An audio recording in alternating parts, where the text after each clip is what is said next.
Hello friends, मैं निर्भय चतुर्वेदी निर्भय सर मैथ्स यूट्यूब चैनल में आप सभी का स्वागत करता हूं।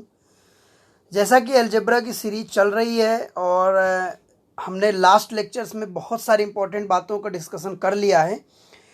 मैं उसके पहले इस लेक्चर को स्टार्ट करने से पहले एक बात आपको बता देना चाहता हूं कि हमने QOD यानी क्वेश्चंस ऑफ द डे की सीरीज स्टार्ट की है। तो इस सीरीज में हम डेली 2-3 इम्पॉर्टेंट क्वेश्चंस आप तक पहुंचा रहे हैं। तो आप उनको पढ़िए, उनको नोट करिए, उनको समझिए। अगर कहीं कोई दिक्कत आए तो आप मुझे कमेंट करके ज़रूर बताइए। क्वेश्चंस टफ रहेंगे या क्वेश्चंस ऐसे रहेंगे जो आप उनको बेसिक तरीके से करते हैं, टाइम ज़्यादा लगाते हैं, उनमें हम टाइम कैसे बचा सकते हैं, यही मेरा उसमें टारगेट रहेगा। तो आज के इस लेक्चर में हम क्या डिस्कशन करने वाले हैं? आज के इस लेक्चर में हमारा टारगेट है पूरा क्वाड्रेटिक इक्वेशन, वर्ग समीकरण। और वर्ग समीकरण ये वो वर्ग समीकरण है जो एसएससी एग्जाम्स में एक ना एक क्वेश्चन जरूर आता है। आजकल स्टेट गवर्नमेंट के एग्जाम में भी आने लगा है। तो आप इसको बहुत ध्यान से पढ़िए, जीरो से लेकर के और टफ लेवल तक मैं आपको लेकर के जाऊंगा। ये पूरा हो सकता है कि इस लेक्चर में कंप्लीट ना हो, मुझे एक लेक्चर और लेना पड़े, लेकिन मैं इसको पूरी तरह से कंप्लीट करूंगा और उतने लेवल तक आपको पढ़ाऊंगा जिससे आपको कहीं भी प्रॉब्लम नहीं होगी, कहीं आपको बार बार पढ़ने की ज़रूरत नहीं पड़ेगी कि फिर यहाँ से पढ़ने के बाद फिर कहीं और आपको पढ़ना पड़े। जीरो से बिल्कुल क्वाड्रेटिक इक्वेशन बना कैसे, क्या होते हैं रूट्स, कैसे आते हैं, कैसे बनता है फॉर्मूला, कैसे करते हैं फैक्टराइजेशन, सारी चीज़ों का डिस्कशन हम इसी लेक्चर में करेंगे और पूरी तरह से सब कंप्लीट करेंगे और आपको बहुत अच्छे तरीके से समझ में आएगा, बहुत ही मज़ा आने वाला है। तो चलिए सब पेन कॉपी लेकर के पूरे कंसंट्रेशन के साथ में बैठ जाइए, है ना। थोड़ा सा उनको बोल दीजिए कि मैसेज वगैरह ना करें, डिस्टर्ब ना करें, मैं पढ़ने बैठ गया हूँ, है ना। तो चलिए, फिर लॉकडाउन है और समस्याएं बहुत हैं, लेकिन फिर भी अब चलिए आगे बढ़ते हैं। और सबसे पहले हम सीखते हैं कि क्वाड्रेटिक इक्वेशन होता क्या है ना, इसका स्टैंडर्ड फॉर्मेशन क्या होता है। तो देखिए आप, जैसा कि ये है, क्वाड्रेटिक इक्वेशन का अर्थ होता है वर्ग समीकरण या द्विघात समीकरण। द्विघात का मतलब से ही आपको समझ में आ रहा है कि यहाँ पर अधिकतम घात कितनी होगी, 2 होगी। अब आपसे मैं बोलूं कि भाई आपने लिख दिया कि 4xy धन 3x धन 5, ये आपने ऐसा लिख दिया, तो क्या ये द्विघात समीकरण है? तो आप बोलेंगे यहाँ तो अधिकतम घात एक ही है। तो अब आपको फोकस करना है डिग्री पर। ऐसा समीकरण जिसकी डिग्री 2 होती है उसे हम द्विघात समीकरण कहते हैं। तो आप देखो कि अगर मैं एक्स वाई की डिग्री निकालना चाहूं तो मुझे क्या करना पड़ेगा? एक्स की घात कितनी है? 1। वाई की घात कितनी है? 1। और आपको मालूम होना चाहिए, हमने फर्स्ट लेक्चर में डिस्कस किया था कि डिग्री क्या होती है। 2 वेरिएबल के इक्वेशन में, 2 वेरिएबल के पॉलिनोमियल में हम डिग्री कैसे फाइंड करते हैं। तो आप जानते हैं कि दोनों वेरिएबल के घातों को जोड़ दिया जाता है। तो यहाँ भी डिग्री कितनी भाई? 2 है। ठीक है, तो ये भी क्या है? ये भी एक क्वाड्रेटिक इक्वेशन है, एक वर्ग समीकरण है। लेकिन हम जिस वर्ग समीकरण की बात कर रहे हैं उसका स्टैंडर्ड फॉर्मेशन इस प्रकार का होता है। ठीक है, क्या होता है? इस प्रकार का स्टैंडर्ड फॉर्मेशन होता है। और आपने ये देखा कि ये उसका मानक रूप कहलाता है, स्टैंडर्ड फॉर्मेशन कहलाता है। मतलब समीकरण किसी भी रूप में रहे, अगर आप उसको इस फॉर्मेट में बना सकते हैं तो वो क्या होगा? वो वर्ग समीकरण होगा, वो क्वाड्रेटिक इक्वेशन होगा। और अगर वो क्वाड्रेटिक इक्वेशन होगा, ठीक है, इसका मतलब उसकी डिग्री क्या होगी? 2 होगी। और अगर डिग्री 2 होगी तो मान कितने आएंगे भाई? मान भी 2 निकल के आएंगे। तो आप बोलेंगे अगर डिग्री 3 होगी तो मान 3 निकलेंगे। बिल्कुल, अगर डिग्री 3 होगी तो मान 3 निकलेंगे। और जब डिग्री 3 होगी तो वो क्यूबिक इक्वेशन कहलाएगा, जो हम नेक्स्ट लेक्चर में डिस्कशन करेंगे, है ना। उसमें से बहुत कम क्वेश्चन आए हैं, लेकिन मैं आपको गारंटी दिलाता हूं कि मैं जितना लेवल में आपको क्यूबिक भी पढ़ाऊंगा वो आपने कहीं पढ़ा नहीं होगा। ठीक है, क्योंकि आगे क्या आने वाला है, क्या नहीं आने वाला, ये सब अनएक्सपेक्टेड होता है। अगर इक्वेशन दे दिया है तो इक्वेशन के अंदर लीनियर भी आता है, क्वाड्रेटिक भी आता है और क्यूबिक भी आता है। तो आपसे क्वेश्चन कहीं से भी कभी भी पूछा जा सकता है। सो आई होप आप समझ पा रहे होंगे कि इसका स्टैंडर्ड फॉर्मेशन क्या होता है। ax² plus bx plus c बराबर 0। अब आप ध्यान से देखो कि इसमें कितने वेरिएबल हैं? एक वेरिएबल है इसमें, ठीक है, एक वेरिएबल एक्स है, तो आप बोलेंगे ए बी सी भी तो आपने बताया था कि वेरिएबल होते हैं। हाँ भाई वेरिएबल होते हैं, लेकिन यहाँ पर जो ए बी सी है, ठीक है, ये निश्चित वैल्यूज है, ये रेशनल नंबर्स कहलाएंगे, ये परिमेय संख्याएं कहलाएंगी। जब हम संख्याओं के प्रकार पढ़ेंगे तो मैं आपको बताऊंगा कि रेशनल क्या होता है, इरेशनल क्या होता है, और भी जितने प्रकार के नंबर्स होते हैं वो क्या क्या होते हैं, ठीक है। तो ए बी सी यहाँ पर रेशनल नंबर्स होते हैं, वेरिएबल क्या यहाँ पर एक्स है, जो कि हमेशा यहीं पर ये सिंगल वेरिएबल का ये कहलाएगा, है ना। और हमें इसी मानक रूप का, इसी स्टैंडर्ड फॉर्मेशन के इक्वेशन पर बेस्ड क्वेश्चंस और भी बहुत सारी चीज़ें पढ़ेंगे जो आप ऑलरेडी जानते हैं, तो उनको आप सीखेंगे कैसे करना है। अब देखिए, जैसे मैंने एक समीकरण लिया 3x प्लस 2x² प्लस 4 बराबर 5, तो आप बोलोगे कि सर सबसे पहली बात तो आपने बताई थी कि अगर बराबर में 0 रहे तो इक्वेशन कहलाएगा। दूसरी बात आपने बताई कि ax² प्लस bx प्लस सी, यानी ax² x² वाला टर्म पहले होना चाहिए। तो ठीक है भाई, अगर हम a प्लस बी बराबर b प्लस ए लिख सकते हैं, ठीक है, 3 धन 2 करो तो 5, 2 धन 3 करो तो 5, कोई फर्क तो पड़ना नहीं है। उसी तरह से मैं इसको इस तरह से बदल सकता हूँ, बताइए, 5 को मैं इधर ले जाता हूँ, देखिए मैं इधर 5 को ले गया तो उधर प्लस में था, इधर हो गया माइनस में, तो ये 4 में से 5 घटेगा तो क्या आ गया भाई, -1 आ गया। लेकिन अभी भी हमारे स्टैंडर्ड फॉर्मेट में बना नहीं है, तो मैंने क्या किया कि x² वाले टर्म को पहले ले गया मैं, तो मैं देखिए इधर ये 2x² को इधर ले गया, फिर क्या आता है देखो bx यानी ये आता है, तो 3x फिर हमने रख दिया। फिर यहाँ आप देख रहे हो कि स्टैंडर्ड फॉर्मेट में प्लस का चिन्ह होता है, तो भाई यहाँ भी प्लस का चिन्ह होना चाहिए, लेकिन ये संख्या जब ऋणात्मक है तो इसको हम धनात्मक तो नहीं बना सकते, पर कोई दिक्कत नहीं, अगर मैं प्लस यहां लगा करके और माइनस की संख्या को अंदर रख देता हूं तो भी ये माइनस ही कहलाता है। लेकिन हमारा टारगेट सबसे पहला क्या है कि हमें इसका स्टैंडर्ड फॉर्मेट बनाना है। तो आपने देखा कि मैंने यहां पर प्लस लगा दिया और इस -1 को ब्रैकेट के अंदर लिख दिया। अब आप ध्यान से देखो, ax² प्लस bx प्लस सी बन गया कि नहीं बना।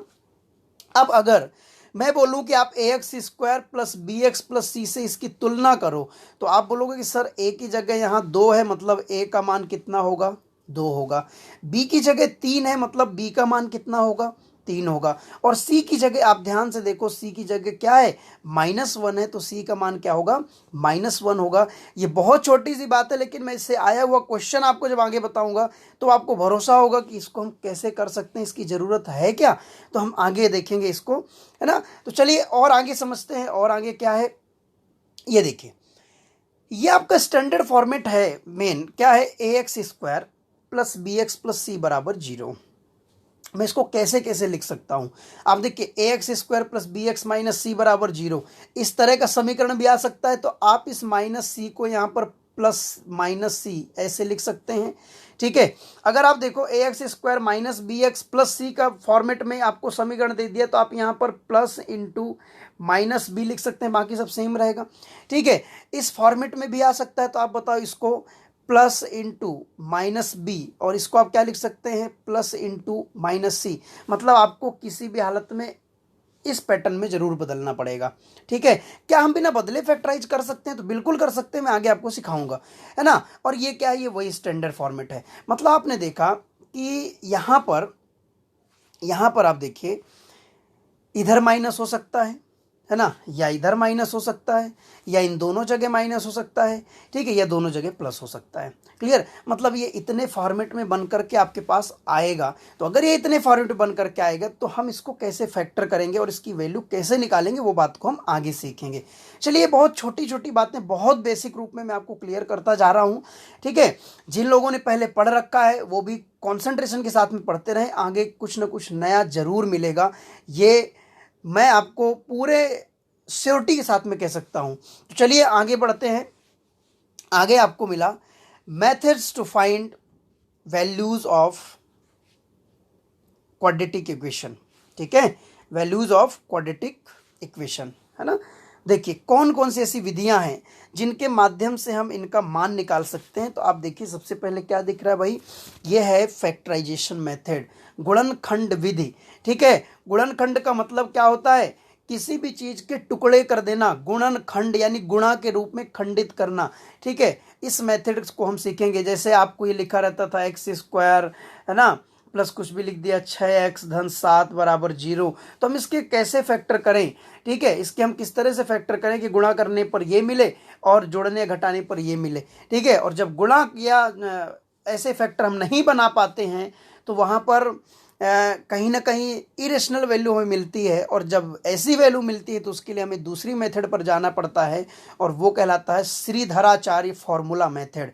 श्रीधराचार्य जी मैथमेटिशियन थे, उन्होंने एक सूत्र दिया था कि आप क्वाड्रेटिक इक्वेशन को इस तरह से भी सॉल्व कर सकते हैं। तो चलिए हम एक एक मेथड को प्रॉपर तरीके से क्लियर करते हैं। ये देखिए, गुणनखंड विधि में हम क्या करेंगे, तो पहले आप इसको समझो कि भाई अगर आपको ax square plus B X, अब आप देखो दोनों जगह क्या है भाई, प्लस का चिन्ह है ना। जितने फॉर्मेट मैंने बताया था अब मैं सभी का आपको फैक्टराइजेशन सिखाऊंगा। देखिए यहाँ पर प्लस का चिन्ह है, यहाँ पर प्लस का चिन्ह है। यहाँ दो बातें आपको याद रखना है। पहली बात कि यहाँ पर वो फैक्टर्स होना चाहिए जिनका मल्टीप्लाई करें तो क्या मिले भाई, प्लस सी मिले। तो आप बताओ प्लस का चिन्ह कब मिलता है, अगर मैं प्लस इंटू प्लस कर देता हूं तो प्लस मिलता है। दूसरी कंडीशन क्या होती है, अगर माइनस इंटू माइनस कर देता हूं तो भी प्लस मिलता है। यानी ये दोनों कंडीशन क्या होना चाहिए, ठीक है, या तो दोनों फैक्टर क्या होंगे, पॉजिटिव होंगे, या फिर दोनों फैक्टर क्या होंगे, नेगेटिव होंगे। फिर हम कैसे डिसाइड करें कि पॉजिटिव लें कि नेगेटिव लें, उसके लिए आपको यहाँ का ये वाला चिन्ह देखना पड़ेगा। आप देखो जोड़ने या घटाने पर है ना ये आना चाहिए, तो यहाँ पर देखो जोड़ने घटाने का तो सवाल ही नहीं होता है अगर यहाँ पर प्लस है। क्यों, क्योंकि प्लस प्लस की वैल्यू भी प्लस होती है और माइनस माइनस की भी वैल्यू प्लस होती है, ठीक है। लेकिन अगर प्लस प्लस की वैल्यू को आप जोड़ते हो तो चिन्ह प्लस का रहता है, और माइनस माइनस की वैल्यू को जोड़ते हो तो चिन्ह माइनस का रहता है। तो आप यहाँ ध्यान से देखो, यहाँ चिन्ह कौन सा है, प्लस का है। यहाँ चिन्ह अगर प्लस का है तो दोनों गुणनखंड कैसे होंगे, पॉजिटिव होंगे। इतनी बात आपको समझ में आई। चलिए, तो अब मैं आपसे पूछूं कि आप 6 के गुणनखंड करो, तो आप बोलेंगे सर 2 3 हो सकता है और 6 1 हो सकता है, यही गुणनखंड हो सकता है, इसके अलावा तो कुछ नहीं होगा। अब हम कैसे डिसाइड करें कि 6 1 हमारा गुणनखंड है कि 2 3 है। तो आप देखो यहाँ पर आपने प्लस का चिन्ह देखा, तो आप बोलेंगे कि दोनों फैक्टर या तो धनात्मक होंगे या फिर ऋणात्मक होंगे। लेकिन आपने तुरंत यहाँ पर नजर दौड़ाई और देखा कि यहाँ प्लस है, इसका मतलब दोनों फैक्टर कैसे होंगे, दोनों फैक्टर आपके क्या होंगे, पॉजिटिव होंगे, ठीक है। दोनों फैक्टर क्या होंगे, पॉजिटिव होंगे। पॉजिटिव होंगे इसका मतलब होगा कि ये दोनों जुड़ेंगे। अब जुड़ने पर आपको क्या मिलना चाहिए, जुड़ने पर आपको 5 मिलना चाहिए। आप मुझे बताओ, अगर मैं 6 और 1 को जोड़ता हूं तो क्या मुझे 5 मिलता है, तो 5 नहीं मिलता है, 7 हो जाएगा। तो फिर हमारे फैक्टर्स कौन से होंगे, 2 और 3 ऐसे फैक्टर्स हैं जिनका मैं गुणा करूंगा तो मुझे प्लस 6 मिलेगा, और अगर मैं इनको जोड़ दूंगा तो मुझे प्लस 5 मिलेगा। यानी हमारे फैक्टर्स क्या हैं, 2 और 3 है, ठीक है। अब एक बात यहाँ आपको ध्यान रखना है, फैक्टर्स क्या है, 2 और 3 है, लेकिन रिजल्ट क्या होगा भाई, रिजल्ट होगा -2 और -3। रिजल्ट क्या होगा, -2 और -3, ठीक है। इसको आप याद रखिए, मैं आपको इसको डिटेल में समझा करके बताता हूं, इसको प्रूफ करवाता हूं कि ये माइनस में मैंने क्यों ले लिया। फैक्टर अगर पॉजिटिव है तो रिजल्ट नेगेटिव होगा, फैक्टर अगर नेगेटिव है तो रिजल्ट पॉजिटिव होगा। इस बात को देखिए, मैं आपको फैक्टराइजेशन करके बताता हूं। जैसे देखो, आप इसी क्वेश्चन को ऐसे करते थे, एक्स स्क्वायर प्लस 3 धन 2 इंटू एक्स धन 6, ठीक है, और ये बराबर में 0 रहेगा। ध्यान रखिएगा, समीकरण तभी होगा जब बराबर में 0 रहेगा।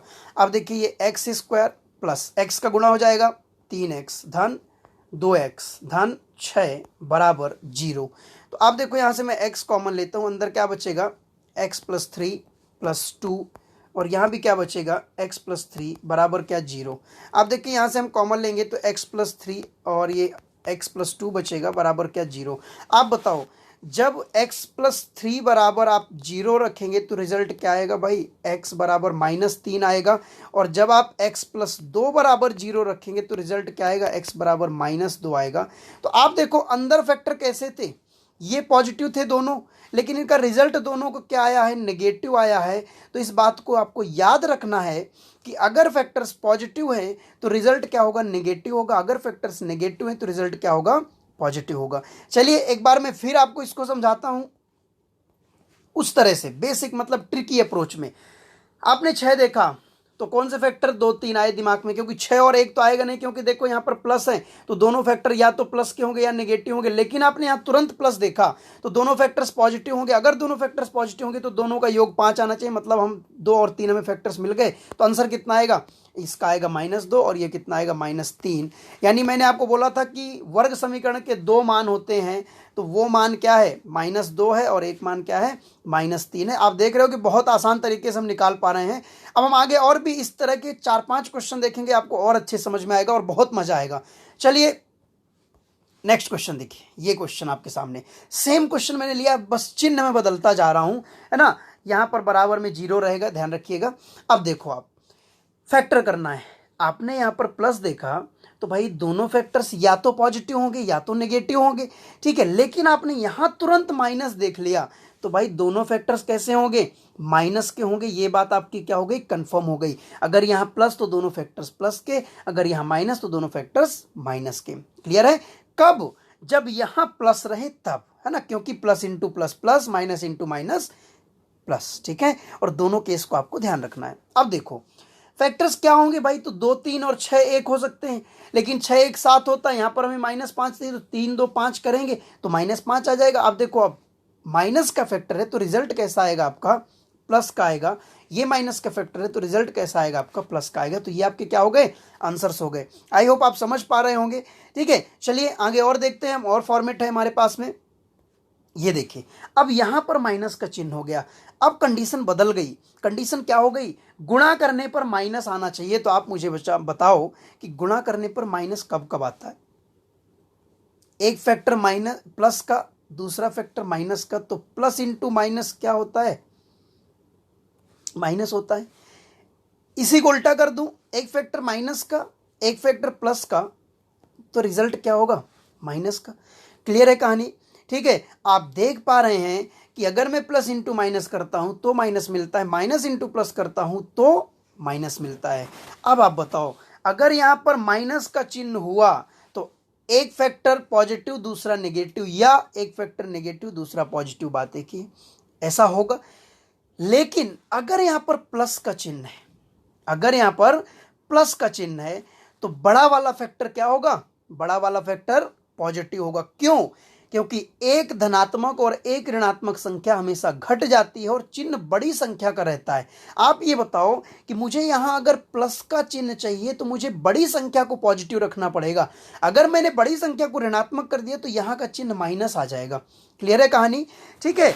तो मुझे क्या करना पड़ेगा भाई, मुझे बड़ी संख्या को पॉजिटिव रखना पड़ेगा। अगर यहां पर क्या है, प्लस है ना। मैं बात फिर से बता रहा हूं, अगर यहां पर माइनस है तो एक फैक्टर पॉजिटिव दूसरा नेगेटिव, लेकिन अगर यहां पर प्लस है, यहां पर अगर प्लस है तो बड़ा वाला फैक्टर क्या होगा, बड़ा वाला फैक्टर आपका माइनस में होगा। इस बात को आप ध्यान रखिएगा।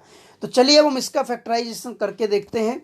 आप देखो, इसमें माइनस है तो एक फैक्टर क्या होगा भाई, फैक्टर क्या क्या हो सकते हैं, 2 3 हो सकते हैं और 6 1 हो सकता है।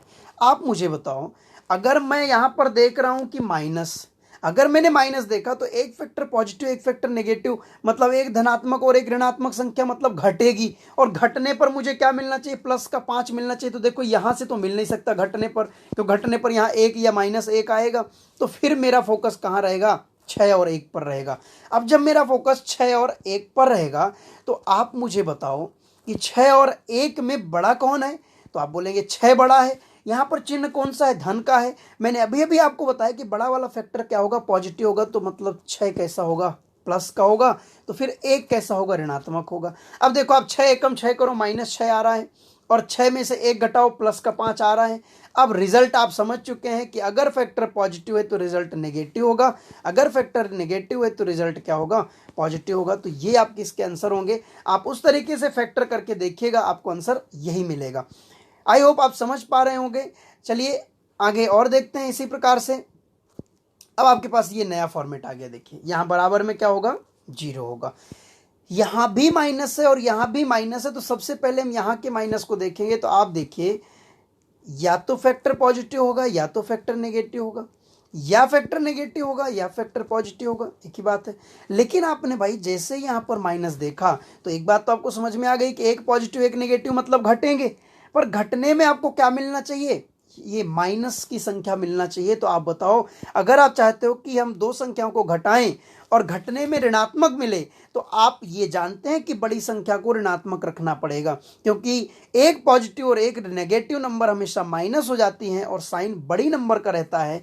तो आप ये समझो कि जो बड़ी वाली नंबर होगी, ठीक है, जो बड़ी वाली या बड़ा वाला फैक्टर जो होगा वो यहाँ पर क्या होगा, नेगेटिव होगा, और जो छोटा वाला होगा, जो छोटा वाला फैक्टर होगा वो क्या होगा, पॉजिटिव होगा। आई होप ये बात आप समझ पाए होंगे।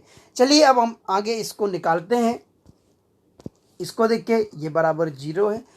यहाँ पर देखा आपने माइनस, तो आप भाई अगर 2-3 फैक्टर्स में जाते हैं तो घटाना तो पड़ेगा, क्योंकि एक पॉजिटिव एक नेगेटिव होगा, तो घटाने में यहाँ 5 तो आ नहीं सकता, तो इसको हटा दो। अब आपके पास क्या बचा, 6 और 1 बचा। तो आप मुझे बताओ, यहाँ पर आपने माइनस देखा, तो भाई बड़ा वाला फैक्टर क्या होगा, माइनस होगा, छोटा वाला फैक्टर क्या होगा, नेगेटिव होगा, सॉरी पॉजिटिव होगा, धनात्मक होगा। अगर फैक्टर माइनस है तो रिजल्ट क्या होगा, प्लस। अगर फैक्टर प्लस है तो रिजल्ट क्या होगा, माइनस। और यही आपका क्या हो जाएगा, इस समीकरण के हल हो जाएंगे और यही आंसर हो जाएगा। चलिए और आगे देखते हैं और क्या फॉर्मेट बन सकता है।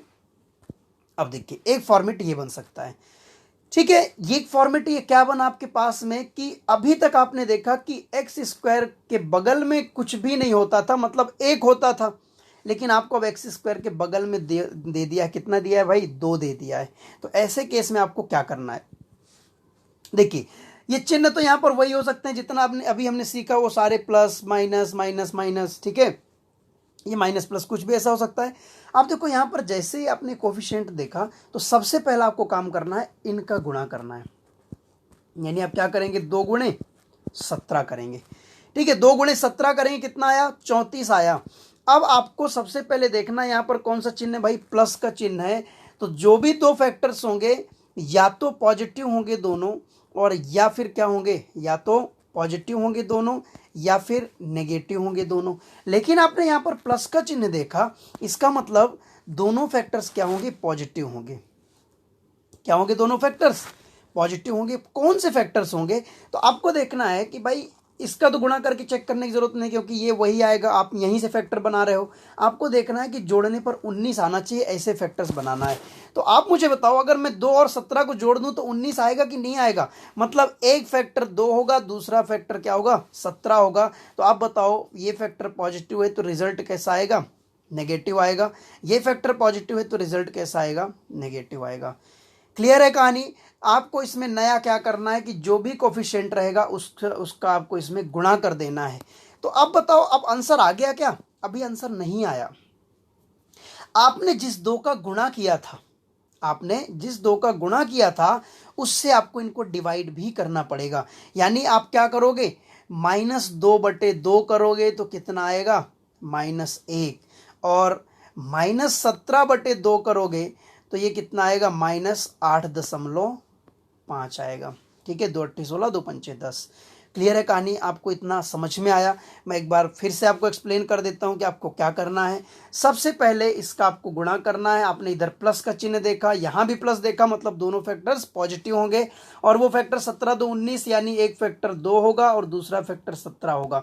देखो, एक बार में फैक्टर्स नहीं मिलेंगे तो आपको फैक्टर्स और भी बनाने पड़ेंगे। क्लियर, लेकिन इतना ज़्यादा इसमें यूज नहीं है ना। जो एसएससी के एग्जाम्स होते हैं, जो व्यापम के एग्जाम्स होते हैं, उसमें इतना ज़्यादा क्वाड्रेटिक क्वेश्चन का यूज नहीं है। बैंकिंग में क्वाड्रेटिक क्वेश्चन अच्छे लेवल में आता है, उसका फैक्टराइजेशन मैं आपको एक अलग टॉपिक बनाऊंगा, quadratic equation for banking exams. तो उसमें मैं बहुत सारे, यहाँ पर रूट में भी वैल्यू हो सकती है और रूट में भी कोफिशिएंट हो सकता है। उसमें बहुत टफ टफ लेवल के क्वेश्चंस बनेंगे। जैसे मान लीजिए x² + 5 धन √11 इंटू x धन 5 √11 बराबर 0, इस टाइप से बन गया, ठीक है। तो ये मैं इस तरह के क्वेश्चंस में लेकर के आऊँगा, और वो पर्टिकुलर बैंकिंग एग्जाम्स में आता है, बाकी किसी में नहीं आता है। चलिए, हम इसकी बात कर रहे थे। तो आपने देखा यहाँ पर प्लस, यहाँ पर भी प्लस, मतलब दोनों फैक्टर्स कैसे होंगे, पॉजिटिव होंगे, है ना। 17 दूनी 34 और 17 2 19, मतलब एक 2 होगा, दूसरा 17 होगा। अगर फैक्टर पॉजिटिव है तो रिजल्ट नेगेटिव होगा, और ये पॉजिटिव है तो रिजल्ट क्या होगा, नेगेटिव होगा। अब आपको एक स्टेप क्या करना है, जो कोफिशिएंट था उससे आपको डिवाइड कर देना है। तो आपने डिवाइड किया तो ये कितना है भाई, -1 आया, और ये कितना आ जाएगा, -8.5 आ जाएगा, और ये आपके आंसर्स होंगे। तो आपको ये बेसिक तौर पर इनको समझ के रखना है, क्योंकि इनकी ज़रूरत आपको पड़ती रहती है कभी भी। चलिए अब आगे देखते हैं, आगे इसमें क्या है। आगे श्रीधराचार्य रूल क्या है, श्रीधराचार्य फॉर्मूला मेथड, है ना। दूसरा मेथड है हमारा क्वाड्रेटिक इक्वेशन को सॉल्व करने का, उसकी वैल्यूज फाइंड करने का। तो हमारा क्वाड्रेटिक इक्वेशन के स्टैंडर्ड फॉर्मेट क्या होता है, a x square plus B x plus c बराबर 0। ठीक है, जब भी कभी इस फॉर्मेट में इक्वेशन मिलेगा तब एक्स बराबर होता है माइनस बी प्लस माइनस, ठीक है, minus B plus minus square root of, ये पूरे में स्क्वायर रूट है ना, square root of B square minus 4ac upon में क्या 2a। इस फॉर्मूले को आपको याद रखना है। ये कैसे आया है, किस तरह से इसको फाइंड किया गया, मैं आपको आगे बताऊंगा, इसका प्रूफ बताऊंगा, लेकिन आपको इसको याद रखना है क्योंकि इसकी जरूरत कई जगह आपको पड़ती है। इससे क्वेश्चन किस तरह के आएंगे आगे डिस्कस हम करने वाले हैं। तो चलिए आगे देखते हैं कि इस फॉर्मूले को कैसे फाइंड किया गया है। How to get Shridharacharya formula, Shridharacharya. ठीक है, ये देखिए, चलो ये क्या होता है भाई, ये होता है क्वाड्रेटिक इक्वेशन के स्टैंडर्ड फॉर्मेट, है ना। रूल, वैल्यू निकालने का मतलब क्या होता है, वैल्यू निकालने का मतलब होता है कि यहां पर जो वेरिएबल है एक्स, इसका क्या निकालना, आपको मान निकालना, यही होता है वैल्यू निकालने का मतलब। आपने अभी देखा कि x बराबर होता है minus B plus minus square root of B square minus 4ac upon 2a। तो आपने देखा कि सबसे पहले हम कैसे इसको करें, कैसे बैलेंस करें, क्या करें क्या नहीं करें। आपने देखा 4ac होता है क्या, तो बताओ यहाँ पर तो सिर्फ अकेला c है। तो मेरे दिमाग में आया कि एक काम करता हूँ, मैं इसको 4ac बना देता हूँ।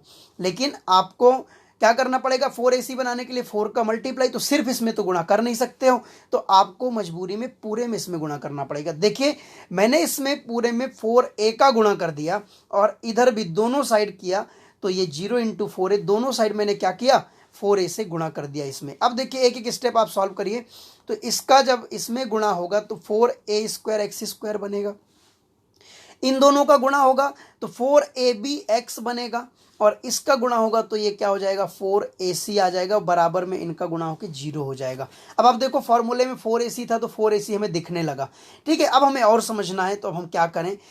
आपने देखा कि उसमें बी स्क्वायर भी होता है, बी स्क्वायर माइनस 4ac ना, तो बी स्क्वायर कैसे लाएं। तो मैंने क्या किया कि मैं अपने मन से बी स्क्वायर को मैं जोड़ दूं, लेकिन अब मैं इतना भी अपने मन का तो कर नहीं सकता हूं कि मैं इधर बस जोड़ दूं, तो इधर बस मैं नहीं जोड़ सकता, मुझे दोनों पक्षों में जोड़ना पड़ेगा।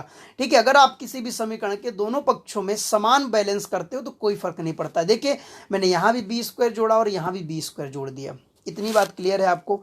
ठीक है, अब आप देखिए ये क्या है भाई, 4a square X square 4ab X plus 4ac plus B square बराबर क्या हो जाएगा। ये देखिए मैंने सिर्फ यहाँ पर इतना काम किया कि 0 में बी स्क्वायर जोड़ा तो कितना आ गया, बी स्क्वायर आ गया। यहाँ तक आपकी बात क्लियर है। चलिए अब आगे बढ़ते हैं और आगे देखते हैं आगे कैसा है क्या है। अब मैंने क्या किया कि इधर से जो 4ac था मैंने उधर ट्रांसफर कर दिया, तो ये देखो आपको बी स्क्वायर माइनस 4ac भी दिखने लगा। ठीक है, अब आप बताओ, मैं इस 4a स्क्वायर एक्स स्क्वायर को 2ax का होल स्क्वायर लिख सकता हूँ क्या। देखो ये 4 क्या होता है, 2 का वर्ग, a का वर्ग, x का वर्ग, सभी में समान पावर है तो हमने होल पावर कर दिया, 2 गुणे। अब बताओ इसको मैं 4ax को 2ax कर दिया, इस 4 में से 1 2 मैंने यहाँ रख दिया, और इंटू में क्या है, ये b है, प्लस बी स्क्वायर ये आपके पास है, बी स्क्वायर माइनस 4ac आपको दिया हुआ है। अब आप देखो इसको ध्यान से देखो, इतना सा ये क्या लिखा है, ये लिखा है ए square plus 2ab plus B square, और ये क्या होता है, a प्लस बी का होल स्क्वायर होता है। आप बताओ a की जगह क्या है, 2ax, तो ये हमने रख दिया a की जगह 2ax, प्लस b की जगह b ही है तो हमने b रख दिया का होल स्क्वायर बराबर b स्क्वायर माइनस 4ac। ठीक है, जब स्क्वायर उधर जाता है स्क्वायर रूट बनता है तो ये दो चिन्ह अपने आप आ जाते हैं। आप ध्यान रखिएगा कि एक्स स्क्वायर बराबर अगर 16 है तो x बराबर प्लस माइनस क्या होता है, 4 आ जाता है ना, प्लस माइनस इधर ये रूट जैसे ही आता है वैसे ही प्लस माइनस आ जाता है, इसका डिस्कशन मैं आपसे करूंगा। ठीक है, अब देखो ये उधर जाएगा तो ये इधर प्लस माइनस हो जाएगा, तो ये आपको मिल गया 2ax प्लस बी बराबर plus minus square root of B square minus 4ac। अब देखिए हम इस b को भी उधर ले जाएंगे तो ये 2ax बराबर minus B plus minus square root of B square minus 4ac मिल गया। आप बताओ यहाँ से मुझे x का मान निकालना है, तो भाई मैं 2a को उधर ले जाता हूँ तो इधर गुणा में उधर भाग में हो जाएगा, तो ये क्या बन जाएगा, x बराबर minus B plus minus square root of B square minus 4ac upon 2a। और यही आपने फॉर्मूला भी देखा था कि यही फॉर्मूला लिखा था, तो हम इस फॉर्मूले को इस तरह से फाइंड कर सकते हैं। ये सिर्फ आपको सीखना है क्योंकि कहीं भी एग्जाम में इसके प्रूफ की जरूरत नहीं पड़ेगी। ठीक है, सिर्फ डायरेक्ट आपको इस कंसेप्ट की जरूरत पड़ेगी, सिर्फ फॉर्मूला की जरूरत पड़ेगी। तो चलिए अब आगे देखते हैं इससे रिलेटेड और क्या क्या कंसेप्ट निकल के आ सकते हैं। तो सबसे पहले आप देखो क्या मिला आपको? Roots of quadratic equation. भाई आप मुझे बताओ कि हमने क्या किया, हमने अभी अभी ये x की वैल्यू निकाला, ये आया था x की वैल्यू, तो x की दो वैल्यू हो सकती हैं। देखो यहाँ प्लस माइनस है तो एक बार धन चिन्ह लेंगे, एक बार ऋण चिन्ह लेंगे। तो एक बार हमने धन चिन्ह लिया तो देखो आपको ये मिला है ना, बराबर क्या मिला? अल्फा। एक बार आपने ऋण चिन्ह लिया तो आपको ये वैल्यू मिली और इसको हमने क्या बोल दिया? बीटा। ठीक है, और ये अल्फा और बीटा को हमने क्या, ये एक नाम दिया गया है कि इस समीकरण के, वर्ग समीकरण के दो हल हो सकते हैं, तो उन हलों को मूल बोला जाता है, रूट्स बोला जाता है। रूट्स क्या होते हैं?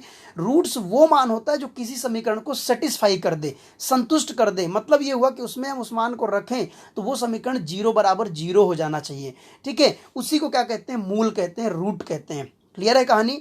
ठीक है, तो देखो आपको एक बात यहां से समझना है कि भाई x का मान जो है वो क्या हो सकता है? अल्फा, यानी x ही क्या है? अल्फा है। और x का मान क्या हो सकता है? बीटा हो सकता है। मतलब x ही क्या है? बीटा है। क्लियर? या मैं बोलूं कि बीटा क्या है तो x है, अल्फा क्या है तो x है। क्लियर है इतनी बात आपको? अब बताओ, आपको अल्फा बीटा मिल गया तो भाई अल्फा बराबर x, बीटा बराबर x, मतलब मैं ये भी कह सकता हूं कि ऐसी कंडीशन ही बन सकती है कि अल्फा बराबर बीटा हो जाए।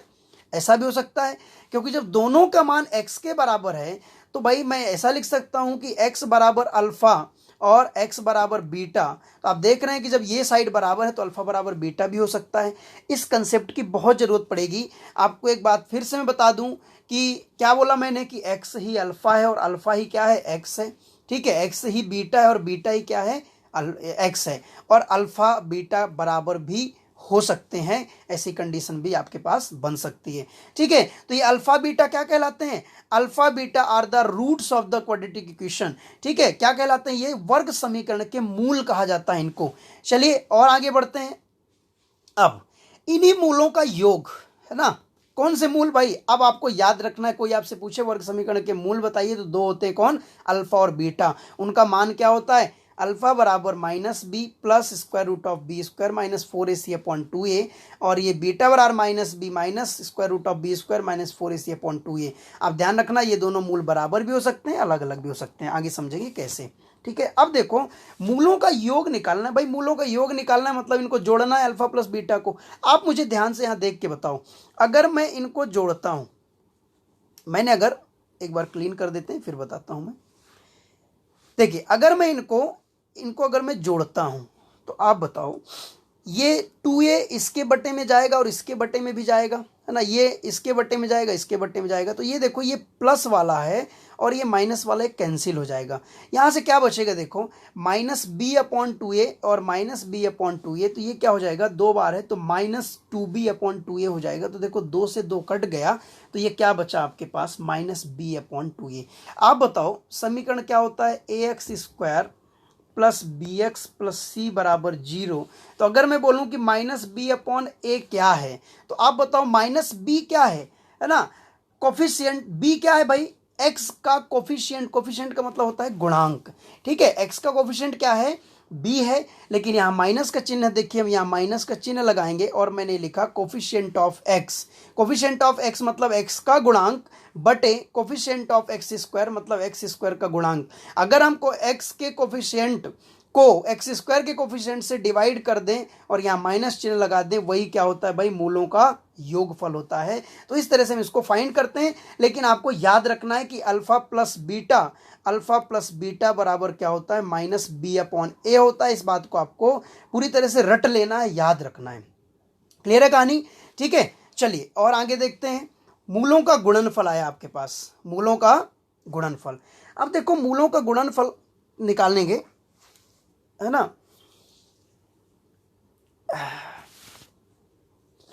बहुत ज़्यादा गर्मी हो रही है, सब लोग ध्यान रखिएगा एक अपना। देखिए मूलों का गुणनफल मतलब ये हुआ कि भाई मुझे इन दोनों का गुणा करना है।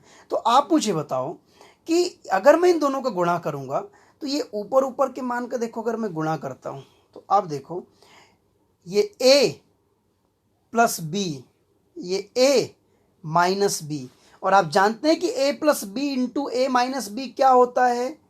ए स्क्वायर माइनस बी स्क्वायर होता है कि नहीं होता है? होता है। ठीक है, अब बताओ अगर ए स्क्वायर माइनस बी स्क्वायर हुआ तो ये देखो, ये ए स्क्वायर यानी क्या हो जाएगा, माइनस बी का होल स्क्वायर यानी बी स्क्वायर आएगा। क्या आएगा, बी स्क्वायर। इधर के चिन्ह में ये क्या, माइनस बी स्क्वायर माइनस, इसका देखो स्क्वायर करेंगे तो स्क्वायर रूट हट जाएगा, माइनस का अंदर मल्टीप्लाई हो जाएगा इसमें, तो ये देखिए माइनस बी स्क्वायर और प्लस क्या होगा 4ac। तो आप ध्यान से देखो, बी स्क्वायर से बी स्क्वायर कट गया तो आपको क्या मिला 4ac, यानी ऊपर आपने फॉर्मूला लगाया तो आपको क्या मिल गया 4ac। तो ये मिल गया 4ac और बटे में क्या होगा, इन दोनों का गुणा 2a और 2a कितना हो जाएगा 4a स्क्वायर। तो आप देखो 4 से 4 कट गया और a से a कट गया, आपके पास क्या बचा c/a, यानी अल्फा इंटू बीटा बराबर क्या होता है c/a होता है। और c क्या है, c है कांस्टेंट वैल्यू। अब देखो ये है कांस्टेंट यानी अचर राशि, और बटे में क्या है coefficient of x square, a क्या होता है एक्स स्क्वायर का गुणांक होता है। यानी अगर आपको अल्फा इंटू बीटा निकालना है तो क्या चाहिए, कांस्टेंट वैल्यू चाहिए और एक्स स्क्वायर का कोफिशिएंट चाहिए। क्लियर है कहानी, है ना। तो आप ये ध्यान रखो कि इनका हमें गुणा करना है ना, बहुत आसान है, आप ये मत समझना कैसे होच पोच हो रहा है। ठीक है, बहुत आसान है, इतनी बात छोटी सी बात है कि आपको इनको गुणा करना, आप अलग से गुणा करके देख लीजिएगा। ये बन रहा है a प्लस बी और ये बन रहा है a माइनस बी, तो मैंने a स्क्वायर किया तो देखो इसका स्क्वायर मुझे मिला b स्क्वायर, माइनस में b स्क्वायर करूंगा तो माइनस आएगा और ये इसका स्क्वायर रूट हट जाएगा, लेकिन इस माइनस का अंदर मल्टीप्लाई हो जाएगा। देखो b कैसा है धनात्मक तो ये हो जाएगा ऋणात्मक, और 4ac कैसा है ऋणात्मक तो ये हो जाएगा धनात्मक 4ac, और ये दोनों कट जाएंगे तो आपको क्या मिल जाएगा 4ac, और ये इस तरह से आप निकाल सकते हैं। तो ये आपको मिल गया मूलों का गुणनफल। अब चलिए हम आगे और देखते हैं, नेचर ऑफ द रूट्स, मूलों की प्रकृति क्या होती है, बहुत ही ज्यादा इंपॉर्टेंट है, मूलों की प्रकृति क्या होती है। ठीक है, कैसे मूलों की प्रकृति, भाई ये एक्स का मान होता है ना, यही अल्फा का मान होता है, अल्फा बराबर क्या बीटा, यही होते हैं। आप बताओ अगर बी स्क्वायर माइनस 4ac 0 से छोटा हो जाए, 0 से छोटा का मतलब क्या होता है कि संख्या ऋणात्मक हो जाए, तो अगर मैं यहाँ पर ये रूट के अंदर देखो बी स्क्वायर माइनस 4ac, अगर मैं यहाँ पर अंदर में कोई भी संख्या ऋणात्मक में रख देता हूँ तो आप बताओ ये क्या है, कॉम्प्लेक्स नंबर का फॉर्म है, इसको इमेजिनरी नंबर कहते हैं, काल्पनिक संख्या कहते हैं, इसका आप परफेक्ट रूट नहीं निकाल सकते हो। ठीक है, तो जब कभी भी रूट के अंदर माइनस चिन्ह आ जाता है तो वो क्या होती है, काल्पनिक संख्या कहला जाती है, इमेजिनरी नंबर कहलाती है। इसलिए ऐसे केस में रूट्स क्या होंगे, इमेजिनरी होंगे, काल्पनिक होंगे। इससे क्वेश्चन आपसे पूछ सकता है कि कुछ भी, जैसे ax square plus B x plus K, है ना, के किस मान के लिए इमेजिनरी होंगे, तो हम आगे समझेंगे कैसे क्वेश्चन बन सकता है। बस आपको एक बात ध्यान रखना है कि इमेजिनरी कब होता है भाई, जब बी स्क्वायर माइनस 4ac क्या हो जाए, 0 से छोटा हो जाए, मतलब क्या हो जाए, ऋणात्मक हो जाए। मैं पूरे बी स्क्वायर माइनस 4ac की बात कर रहा हूं, है ना। अब देखिए सेकेंड बात को समझते हैं। सेकेंड बात ये कह रही है ना, डी का मतलब होता है डिस्क्रिमिनेंट, ध्यान रखना, विविक्त कर, है ना, विविक्त कर होता है, जो बी स्क्वायर माइनस 4ac विविक्त कर कहते हैं इसको। अब देखो भाई तीन ही कंडीशन बन सकती है, या तो 0 के बराबर होगा, या तो 0 से छोटा होगा, या फिर 0 से क्या हो जाएगा, बड़ा हो जाएगा। तो 0 से छोटा में क्या होंगे, इमेजिनरी, है ना, मतलब अगर 0 छोटा मतलब ऋणात्मक, 0 से बड़ा, तो आप बताओ 0 से बड़े में दो कंडीशन बन सकती भाई। 0 से बड़े में अगर मैं बात करूं, ये देखो 0 से बड़े में रूट्स अलग अलग होंगे, यानी मूलों का मान जो होगा वो अलग अलग होगा। तो आप बताओ अगर ये 0 से बड़ा होगा तो दो कंडीशन बन सकती है। अगर बताइए बी स्क्वायर माइनस 4ac का मान 16 मिल गया, तो आप बताओ रूट 16 का मान निकाल सकते हो, ये 4 बाहर प्लस माइनस तो है ही, ऐसे निकाल सकते हो। लेकिन अगर इसी का मान आपको बताओ 15 मिल गया तो आप 15 का स्क्वायर रूट नहीं निकाल सकते हो। तो दो तरह की वैल्यू मिलेंगी, एक मिलेगा रेशनल वो होता है जिसका परफेक्ट स्क्वायर रूट निकाला जा सकता है, परिमेय, ठीक है, और इरेशनल वो होता है जिसका परफेक्ट स्क्वायर रूट नहीं निकाला जा सकता है। तो ध्यान रखना कि दो आंसर आएंगे, अगर रेशनल होगा, ठीक है, अगर बी स्क्वायर माइनस 4ac परिमेय होगा तो परफेक्ट वर्ग संख्या मिलेगी 16, 25, 36 इस तरह की, ठीक है ना। दूसरी बात, अगर इरेशनल होगा तो आपको ध्यान रखना है कि अगर एक मूल a प्लस रूट बी है तो दूसरा मूल a माइनस रूट बी होगा, ठीक है। मतलब ये हुआ कि अगर एक रूट मैंने बोला कि 5 धन √3 होगा तो दूसरा आप तुरंत बता देंगे कि दूसरा क्या होगा, 5 माइनस √3 होगा। और आपसे पूछ लेता कि मूलों का योग बताइए तो आप इनको जोड़ देते तो क्या आ जाता, 10 आ जाता। क्लियर है? इतनी बात आपको समझ में आई कि अगर ये b² - 4ac 0 से बड़ा होगा तो रूट्स अलग अलग होंगे और वो रूट्स परिमेय हो सकता है, परिमेय मतलब पूर्ण वर्ग संख्या, और अगर रूट अपरिमेय है तो एक रूट अगर a + √b है तो दूसरा a - √b होगा। दूसरी कंडीशन, अगर b² - 4ac 0 के बराबर होगा तो अल्फा बराबर बीटा। आप बताओ, अगर मैं इसको 0 कर दूं तो ये तो हट ही जाएगा, ये पूरा हट जाएगा, 0 हो जाएगा। तो क्या बचा, -b/a, और -b/a ये क्या है, अल्फा भी है और ये क्या है, बीटा भी है, मतलब दोनों का मान क्या हो जाएगा, बराबर हो जाएगा। अगर b² - 4ac 0 के बराबर हो जाता है तो अल्फा बराबर क्या हो जाते हैं, बीटा हो जाते हैं। तो ये क्या था, ये था नेचर ऑफ रूट्स। इस बात को आपको अच्छी तरह से समझना है। चलिए अब आगे देखते हैं। आगे आपको सीखना है कि हम समीकरण कैसे निकालें, how to find quadratic equation, how to find quadratic equation.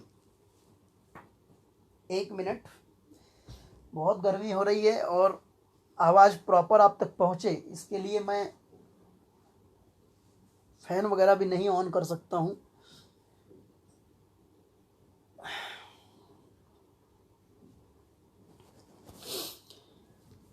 अब देखिए हम कैसे निकालेंगे इसका फॉर्मूला, है ना, how to find quadratic equation. देखिए भाई, ax² + bx + c = 0।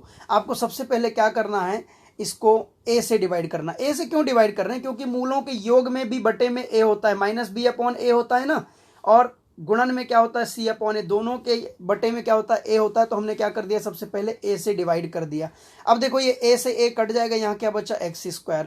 ये क्या है भाई, b/a, लेकिन मूलों का योग -b/a होता है, तो मैंने यहाँ से माइनस, सिर्फ इतने में से माइनस कॉमन लिया तो ये -b/a हो गया। c/a को हमने एज इट इज यहाँ पर रख दिया। आप बताइए -b/a क्या होता है भाई, अल्फा प्लस बीटा होता है मूलों का योग, और c/ये क्या होता है, अल्फा इंटू बीटा मूलों का गुणनफल। मतलब आपको समीकरण बनाने के लिए क्या क्या चाहिए, x² माइनस मूलों का योग इंटू x धन प्रोडक्ट ऑफ रूट्स मतलब मूलों का गुणनफल, और बराबर में क्या होगा, 0 होगा। आपको इस फॉर्मेट को याद रखना पड़ेगा। अगर मान लीजिए आपको रूट्स दे दिया और समीकरण पूछ लिया तो अगर ये याद नहीं रहेगा तो आप नहीं कर पाएंगे।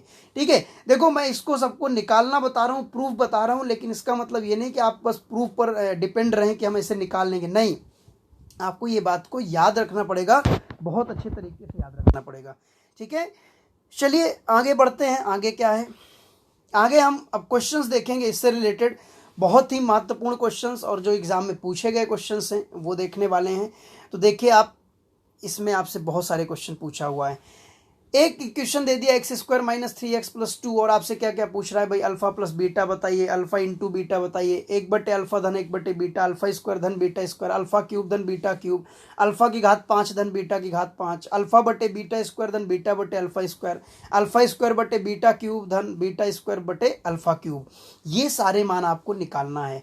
तो भाई आप जानते तो हैं कि अल्फा प्लस बीटा तो मूलों का योग है और अल्फा इंटू बीटा क्या है, मूलों का गुणन है। तो चलिए हम एक एक का डिस्कशन करते हैं, एक एक देखते हैं। यहां पर ये देखिए आप, x² - 3x + 2 = 0 की तुलना अगर मैं ax² + bx + c से करता हूं तो आप मुझे बताओ, a की जगह मुझे क्या मिल रहा है भाई, 1 है ना।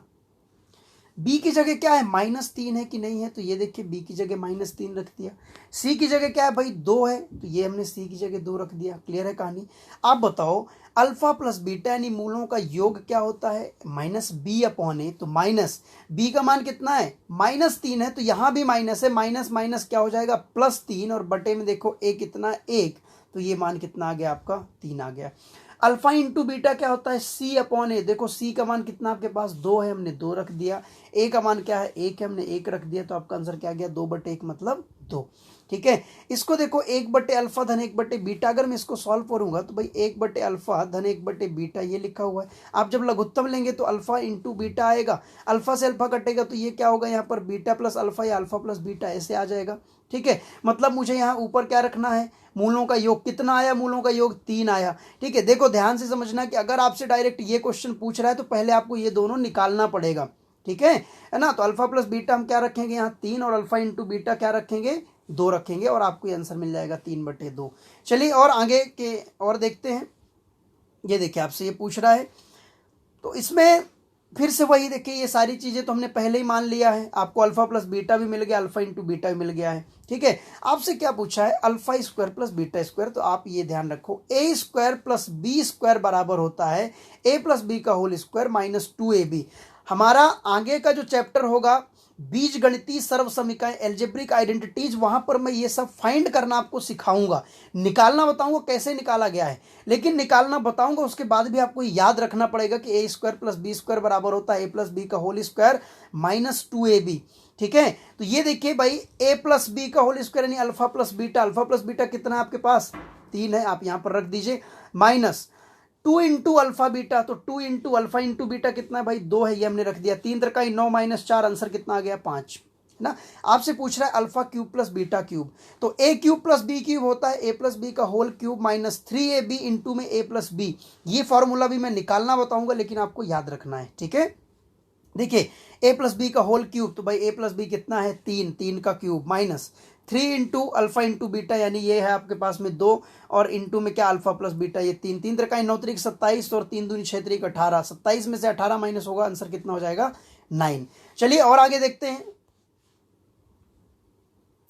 इसमें देखिए आपसे क्या पूछा है, ये निकालना हमें, अल्फा की पावर 5 प्लस बीटा की पावर 5। तो अल्फा की पावर 5 प्लस बीटा की पावर 5 में क्या होता है, ये होता है alpha square plus beta square into alpha cube plus beta cube minus alpha square beta square, और ये क्या अल्फा प्लस बीटा।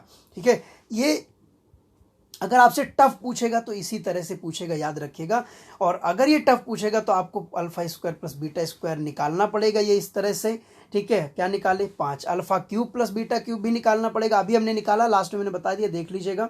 ठीक है, तो आपको क्या मिल गया 9, और इन सभी मानों को हम यहाँ पर रखेंगे, फिर सॉल्व करेंगे। देखो alpha square plus beta square कितना मिला 5, ये मैंने रख दिया 5, alpha cube plus beta cube 9, ये मैंने रख दिया 9, minus alpha square beta square यानी अल्फा बीटा का होल स्क्वायर, तो 2 यहां से हमने उठाया, ये 2 square into alpha plus beta कितना आया 3। देखो 9 पना 45 और 2 दूनी 4 3 12, 45 में से हमने 12 घटाया तो कितना आपको मिला 33 मिला। ठीक है, तो आप समझ पा रहे होंगे, लेकिन आपको ये फॉर्मूलों को बहुत अच्छे तरीके से याद रखना पड़ेगा।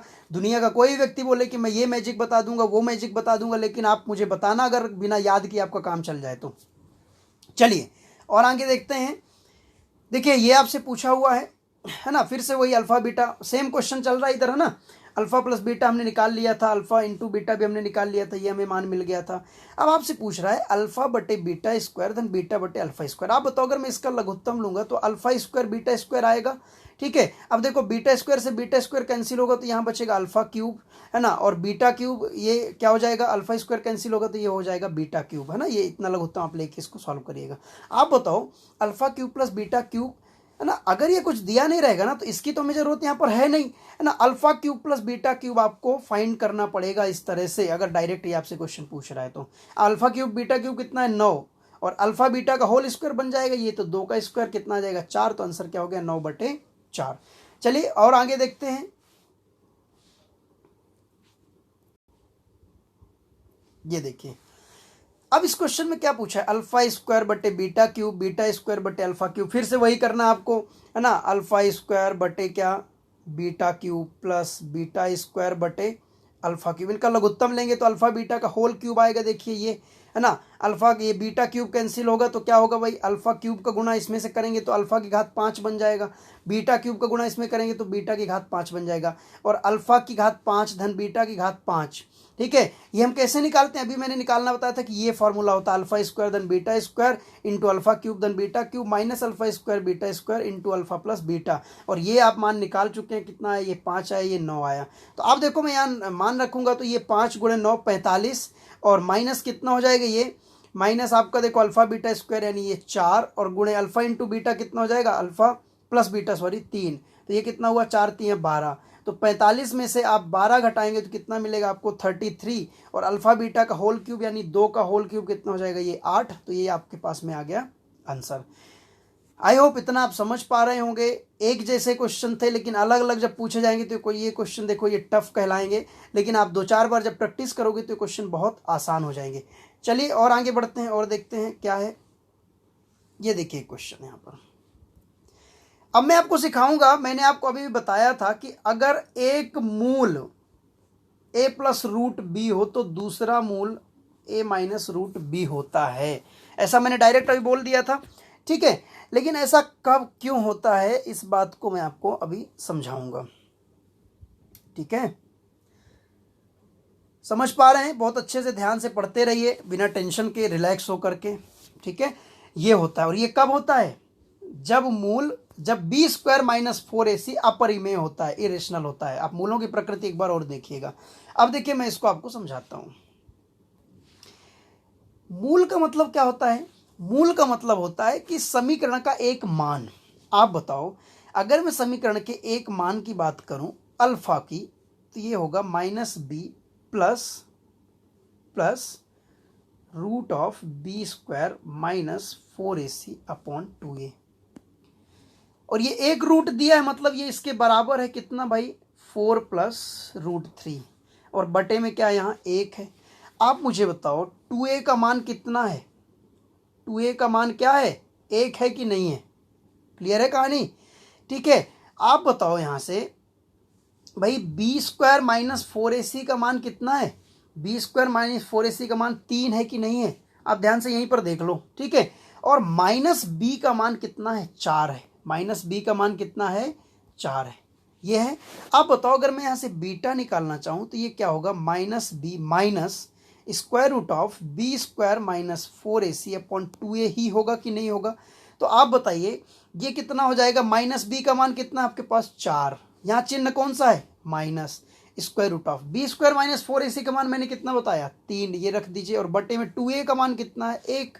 ठीक है। तो आपने देखा कि ये कैसे आता है? ये आ गया देखो 4 माइनस रूट 3। मतलब आपको इस बात को याद रखना है कि आपने देखा कि अगर एक मान या एक रूट a प्लस बी होता है तो दूसरा क्या होता है?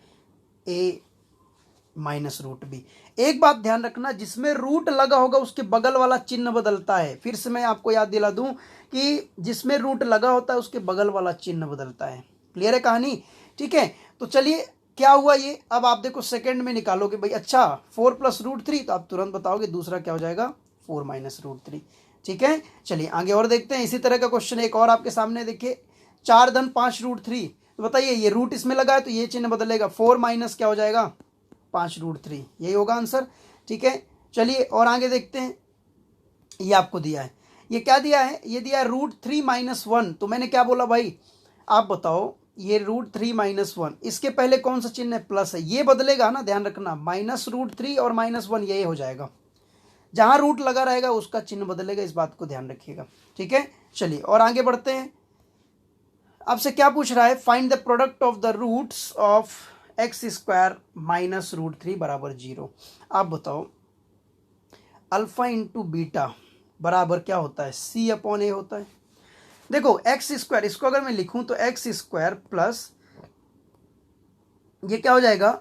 बी का मान कुछ नहीं है, बी का मान यहां पर मैं ले लेता हूं। देखो 0 इंटू एक्स और प्लस इंटू माइनस रूट 3 बराबर 0। आप बताओ ए की जगह क्या है? 1, बी की जगह क्या है? 0, और सी की जगह क्या है? Minus root 3। आपको क्या चाहिए? सी बटे ए। तो सी का मान कितना है भाई? माइनस रूट 3, और बटे ए का मान कितना है? 1। तो आपका आंसर कितना हो गया? Minus root 3। देखो बहुत छोटे छोटे क्वेश्चन ऐसे अब आपको दे दिया समीकरण, आप कंफ्यूज हो जाओ कि a x square plus B x plus c कहाँ है? तो ये है ए एक्स स्क्वायर, सब है ना, जो भी इस फॉर्मेट में आप बना सकते हो इन सभी को। ठीक है। चलिए अगला क्वेश्चन देखते हैं। ये आपको दिया है एक्स स्क्वायर माइनस 4x धन k, for what value of k the roots of the equation x square minus 4x plus k will be imaginary. मैं हिंदी में बोल देता हूं कि के किस मान के लिए समीकरण x square minus 4x plus के मूल काल्पनिक होंगे। तो अभी अभी आपने देखा कि भाई मूल काल्पनिक कब होते हैं? जब बी स्क्वायर माइनस 4ac ऋणात्मक मतलब 0 से छोटा हो जाए। तो बताओ बी की जगह क्या है? बी की जगह -4 है, तो -4 का स्क्वायर कितना आएगा? 16 माइनस 4 इंटू ए की जगह क्या है? 1 गुणे सी की जगह क्या है? के इज लेस देन 0। आप बताओ ये क्या हो जाएगा भाई? 16 माइनस 4 के इज लेस देन 0। मतलब ये हुआ कि ये 16 इज लेस देन 4 के उधर जाएगा, क्या हो जाएगा? पॉजिटिव 4 के। ये देखो 4 चौक 16। यहाँ से आपको क्या मिला? 4 इज लेस देन क्या? के। इसका मतलब होता है कि के इज ग्रेटर देन 4। मतलब ये इमेजिनरी या काल्पनिक मूल तब होंगे जब k का मान 4 से क्या हो जाए, बड़ा हो जाए। तो आप देखो पहले में 1 है, 2 है, 3 है, लेकिन 4 से बड़ा कहाँ दिया है, डी में दिया है 5। यही आपका क्या होगा आंसर। 4 से बड़ा कुछ भी होगा तो ये मूल क्या हो जाएंगे, इमेजिनरी हो जाएंगे। ठीक है ना, यानी इसका मान क्या हो जाएगा, ऋणात्मक हो जाएगा। आई होप आपको समझ में आया होगा। चलिए आगे और देखते हैं। ये क्वेश्चन आपके सामने है। ये क्या कह रहा है, if a and b are the roots of the equation a x square minus a square x plus a b बराबर 0, then what is the value of a and b respectively. यदि ए तथा b समीकरण a x square minus a square x plus a b बराबर 0 के मूल हैं, तो ए और बी के क्रमशः मान क्या हैं। ठीक है, यानी a b a b a b a b, क्रमशः मतलब ए के बाद बी। ठीक है, अब देखो ये समीकरण है, इसकी तुलना मैंने इससे की, तो आप मुझे बताओ ए की जगह क्या है, तो आप बोलेंगे कैपिटल ए, है ना। बी की जगह क्या है, तो अब आप ये देखो समझ गए होगे बहुत अच्छे से, माइनस ए स्क्वायर। सी की जगह में क्या है, ए बी, तो ये देखिए सी की जगह में ए बी, है ना। और आप देखो अब क्या होता है, अल्फा प्लस बीटा बराबर होता है माइनस बी अपॉन ए। क्लियर। तो मूल आपको क्या दिया हुआ है भाई, ए और बी मूल है, अल्फा बीटा नहीं बोला, ए और बी बोला है, तो ए और बी होंगे। तो आप बताओ मूलों का योग यानी ए प्लस बी बराबर माइनस बी अपॉन ए होता है। माइनस बी की जगह क्या है, माइनस ए स्क्वायर, तो माइनस इंटू माइनस प्लस ए स्क्वायर हो जाएगा, बटे ए क्या है भाई, कैपिटल ए, तो आप ये कैपिटल ए रखो। देखो ए से ए कट गया, है ना, ये आपको क्या मिला, ए प्लस बी बराबर ए मिला। तो देखो आप यहाँ से ए कट गया, तो बी का मान कितना मिल गया आपको, 0। क्लियर है। इसी तरह से मूलों का गुणनफल देखो सी अपॉन ए होता है, तो भाई सी मूल क्या है, ए इंटू बी, ए है और दूसरा बी है, बराबर सी कितना है, ए बी, सी कितना है, ए बी, और बटे में ए कितना है, कैपिटल ए। तो देखो ए से ए कट गया, बी से इधर बी कट गया, तो यहाँ क्या बचा, एक बचा। तो आपको देखो ए का मान कितना मन मिला, 1 मिला। क्लियर है कहानी। तो आपको ए और बी के मान निकालना था, तो ए का मान 1 है, बी का मान 0, तो आपका आंसर क्या हो जाएगा, 1 0। क्लियर है कहानी। चलिए और आगे बढ़ते हैं। यहां पर दिया है the roots of the equation a x square plus B x plus c बराबर 0 will be reciprocal to each other if, है ना। ऐसी कौन सी कंडीशन है जिसमें ये, मतलब आपको मैं पढ़ के बता देता हूं कि समीकरण a x square plus B x plus c बराबर 0 के मूल एक दूसरे के व्युत्क्रमानुपाती होंगे, कब ऐसा होगा। ठीक है, या एक दूसरे के व्युत्क्रम में होंगे। उल्टा व्युत्क्रम का मतलब क्या होता है, जैसे एक ए है तो दूसरा 1/a हो जाए। तो आप देखो ये समीकरण आपको ये दिया हुआ है। आप मुझे बताओ, मैं अगर आपसे बोलूं कि व्युत्क्रम मतलब क्या है, एक अल्फा है तो दूसरा 1/अल्फा हो, अगर मैं इसका सिर्फ गुणा निकाल दूं तो दो मूलों का गुणनफल क्या होता है, अल्फा इंटू बीटा बराबर सी अपॉन ए होता है। ठीक है, अब मूल क्या है, व्युत्क्रम है, मतलब एक अल्फा है तो दूसरा बीटा क्या हो जाएगा, 1/अल्फा हो जाएगा। तो सी अपॉन ए, यहां पर मैंने रख दिया सी अपॉन ए होता है, ये अल्फा से अल्फा कट गया, तो 1 बराबर c/a, इसको मैं इधर गुणा करूंगा तो a बराबर c, यानी a बराबर c के लिए ये कंडीशन सेटिस्फाई करेगी। तो a बराबर c का आपका बी नंबर में। चलिए और आगे देखते हैं नेक्स्ट क्वेश्चन।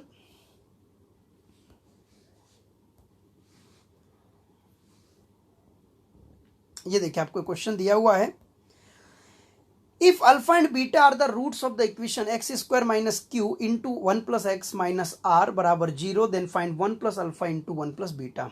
देखो सबसे पहले इस समीकरण को आपको a x square plus B x plus c के फॉर्मेट में बनाना है। तो देखो मैंने क्या किया, क्यू का मल्टीप्लाई किया, तो ये minus q into Q x, तो माइनस क्यू एक्स, ठीक है, और ये क्या है माइनस आर। फिर हमने क्या किया, बी एक्स होता है तो क्यू एक्स को हमने अलग कर लिया। देखो ये x square minus Q x, और ये माइनस क्यू और आर से मैंने माइनस कॉमन ले लिया, तो ये माइनस क्यू प्लस आर बन गया। अब आप बताओ, इससे मैं तुलना करूंगा तो ए की जगह क्या है, 1 है, बी की जगह क्या है, माइनस क्यू है कि नहीं है, देखिए बी की जगह माइनस क्यू है, सी की जगह माइनस क्यू धन आर है, तो सी की जगह माइनस क्यू धन आर, ये हमने रख दिया। क्लियर है। अगर मैं यहाँ से अल्फा प्लस बीटा निकालूं तो क्या होता है, माइनस बी अपॉन ए। अब देखो मैंने यहाँ लिखा नहीं क्योंकि आप अब समझ गए, माइनस बी अपॉन ए, तो माइनस बी मतलब minus minus plus q upon a मतलब 1, तो क्यू आ जाएगा। अल्फा इंटू बीटा क्या होता है भाई, सी अपॉन ए, तो सी की जगह क्या है, देखो माइनस क्यू प्लस आर, और बटे में क्या हो जाएगा 1, तो माइनस क्यू प्लस आर हो जाएगा। ठीक है, आपको देखो ये निकालना है 1 plus alpha into 1 plus beta, इसका गुणा करता हूं मैं, तो 1 इंटू 1 क्या होगा 1, फिर 1 इंटू बीटा आ जाएगा तो ये बीटा आएगा। अल्फा इंटू वन प्लस में क्या आ जाएगा अल्फा, तो ये अल्फा प्लस बीटा, और अल्फा इंटू बीटा क्या हो जाएगा अल्फा बीटा। इनका हम गुणा करेंगे तो हमें ये देखो यहाँ से मिल जाएगा अल्फा प्लस बीटा। आपने क्या निकाला, देखिए क्यू निकाला, हमने क्यू को यहाँ पुट कर दिया। अल्फा इंटू बीटा क्या है भाई, माइनस में है, माइनस क्यू प्लस आर, तो प्लस इंटू माइनस क्या हो जाएगा माइनस, तो ये हमने यहाँ पर रख दिया। माइनस के अंदर मल्टीप्लाई करेंगे तो one plus q minus r, तो क्यू से क्यू कट गया, आपका आंसर कितना आया 1 माइनस आर। तो आप देख रहे हैं कि क्वेश्चन देखने में बड़े लगते हैं लेकिन हम बहुत आसानी तरीके से और बहुत ही अच्छे तरीके से इनको सॉल्व कर सकते हैं। ठीक है, बहुत स्पीड से कर सकते हैं। क्वेश्चंस को कम से कम 2-2, 3-3 बार आप सॉल्व करना, तो आपको और अच्छे से समझ आ जाएगा। चलिए और आगे देखते हैं। ये आपसे देखो क्या पूछ रहा है, if alpha and beta are the roots of the equation x square plus m x plus n बराबर 0, देन फाइंड अल्फा बटे बीटा धन बीटा बटे अल्फा। यदि x square plus m x plus n बराबर 0 के मूल अल्फा और beta हो तो आपको अल्फा बटे बीटा धन बीटा बटे अल्फा निकालना है। तो आप बताओ, अगर मैं इस समीकरण की तुलना a x square plus B x plus c से करूं तो मुझे क्या मिलेगा। अब आप समझ गए, देखो ए की जगह 1 है, बी की जगह एम है और सी की जगह एन है, तो अल्फा प्लस बीटा क्या होता है माइनस बी अपॉन ए, तो माइनस एम बटे 1 हो जाएगा, तो माइनस एम। और अल्फा इंटू बीटा क्या होता है सी अपॉन ए, तो सी की जगह क्या है एन है, सी बटे 1 यानी एन अपॉन 1, तो एन आ जाएगा। अब बताओ अल्फा बटे बीटा धन बीटा बटे अल्फा। अगर मैं इसको सॉल्व करूंगा एलसीएम लेकर के, देखो अल्फा बटे बीटा धन बीटा बटे अल्फा, तो बताओ क्या आएगा एलसीएम, अल्फा इंटू बीटा आएगा। ठीक है, अल्फा इंटू बीटा आएगा, तो ये देखो बीटा से बीटा कट गया तो क्या बचा अल्फा स्क्वायर, ये अल्फा से अल्फा कट गया तो क्या बचा बीटा स्क्वायर। मैंने अभी आपको बताया ए स्क्वायर प्लस बी स्क्वायर बराबर क्या होता है ए प्लस बी का होल स्क्वायर माइनस 2ab। तो भाई अल्फा प्लस बीटा कितना है आपके पास में माइनस एम, स्क्वायर करेंगे तो प्लस एम स्क्वायर आ जाएगा, माइनस 2। अल्फा इंटू बीटा कितना है एन, तो ये कितना हो जाएगा 2n, और बटे में क्या हो गया n हो गया। तो यही आपका क्या है आंसर है। क्लियर है कहानी। आप अगर स्टार्टिंग से यहाँ तक बहुत अच्छे से पढ़ते हुए आए होंगे तो यहाँ आपको कोई भी प्रॉब्लम नहीं जाने वाली है। चलिए और आगे देखते हैं। नेक्स्ट क्वेश्चन देखिए, ये क्वेश्चन आपको दिया है, if alpha and beta are the roots of the equation x square plus 2x plus 4 बराबर 0, then find 1 upon beta cube धन 1 अपॉन अल्फा क्यूब। देखो सबसे पहले तो इसकी तुलना करेंगे, तो भाई a का मान कितना आया 1, b का मान कितना आएगा 2, और c का मान कितना आ गया यहाँ से, ये देखो यहाँ से 4 आ गया। क्लियर है। अल्फा प्लस बीटा निकालोगे माइनस बी अपॉन ए यानी -2, और अल्फा इंटू बीटा निकालेंगे सी अपॉन ए यानी +4। देखो मैं थोड़ा जल्दी यहाँ इसलिए बता रहा हूँ क्योंकि अब आप सब समझ चुके हो कि मूलों का योग कैसे निकालते हैं, मूलों का गुणा कैसे निकालते हैं। अब देखो अगर मैं इसको हल करता हूँ तो लघुत्तम कितना आएगा अल्फा क्यूब बीटा क्यूब यानी अल्फा बीटा का होल क्यूब। ठीक है, तो ये बीटा क्यूब कटेगा तो अल्फा क्यूब आएगा, अल्फा क्यूब कटेगा तो बीटा क्यूब आएगा। और आप जानते हैं कि ए क्यूब प्लस बी क्यूब क्या होता है ए प्लस बी का होल क्यूब -3ab और इंटू में a प्लस बी। आप बताओ आपके पास में a प्लस बी का मान कितना है -2। -2 का क्यूब अगर मैं देखो इसको सॉल्व करता हूँ, -2 का क्यूब करेंगे तो -8 आएगा। ठीक है, -3 गुणे अल्फा बीटा, तो अल्फा 3 चौक 12, और गुणे में कितना है -2। ठीक है, -2 तो 12 दूनी 24, यानी ये आया -8 और धन 24। क्लियर। तो -8 धन 24 ये कितना हो जाएगा, इसमें से 8 6 14 यानी ये 16 आएगा। ऊपर कितना आएगा 16, और नीचे कितना होगा आपको 4 का क्यूब करना है, तो 4 चौक 16 चौक 64, तो ये 16 चौक 64 आपको आंसर कितना मिल गया 1/4। आप इसको क्या करना, इन दोनों मानों को यहाँ पर रख करके एक बार हल करके चेक करना ना, आपको आंसर क्या मिलेगा 1/4 मिल जाएगा। ठीक है, अब देखिए हम इसका एक और मेथड मैं आपको समझाना चाह रहा हूँ, एक और मेथड समझाना चाह रहा हूँ कि आप डायरेक्ट कैसे निकाल सकते हैं।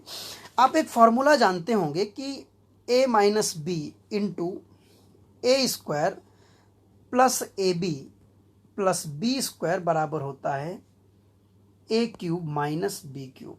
ये फॉर्मूला अगर आप नहीं जानते हैं तो आप अभी नोट कर लीजिए, आइडेंटिटीज में हम पढ़ेंगे, अभी आप इसको नोट कर लीजिए।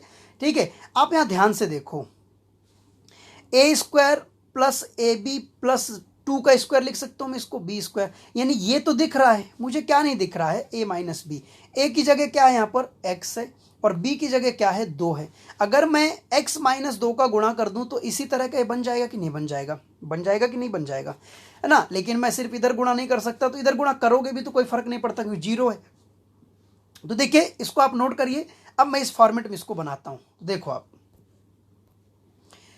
इस फॉर्मेट में हमने बनाया, तो मैंने क्या किया, इसमें x माइनस 2 का गुणा कर दिया, ये x square plus 2x plus 4 बराबर 0।